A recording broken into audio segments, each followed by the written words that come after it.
program ini kita dilahirkan atas gabungan community. Maksudnya bukanlah bermakna tidak melibatkan agensi kerajaan atau sebagainya, tetapi kekuatan community itu yang kita ingin gemelingkan pada waktu ini, dan ia tidak boleh secara one off, ia seharusnya secara berterusan.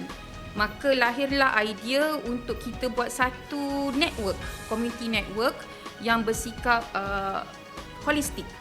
Dan oleh itu ada booth, kita ada panggilan untuk vendor berniaga sambil beramal.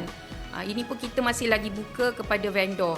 Dan yang menariknya, tidak ada jualan tapak untuk vendor itu, tetapi infak yang diperuntukkan akan disalurkan kepada asnaf itu kembali. Itu yang menariknya, sebab kalau tanya berapa saya kata tak ada, sebabnya semua yang diberikan itu adalah bernilai infak lah, ataupun sedekah kepada program ini.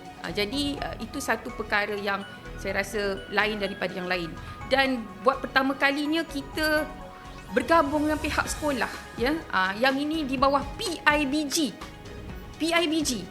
So maksudnya PIBG ni boleh dikuatkan dan dimantapkan dalam, kita dah tahu dah PIBG banyak aktif dalam bentuk macam-macam. Pada saya tak nafikan, dan saya juga merupakan salah seorang YDP di menengah lah. Tetapi bila kita bergabung dengan YDP sekolah rendah, rupanya PIBG juga tertarik dengan program begini. Dan yang membuatkan kami agak celik mata tu bila kami lihat kepada data. Rupanya data sekolah pun ada yang berkomuniti sangat-sangat miskin. Saya dapat data tu, saya terkejut. Yang kategorinya yatim piatu. Dan jumlahnya bukan jumlah sedikit, dia agak ramai, signifikan. Jadi ini merupakan satu aktiviti PIBG yang saya rasa sangat menarik. Jadi komuniti sekolah PIBG juga akan digemelingkan ke arah itu.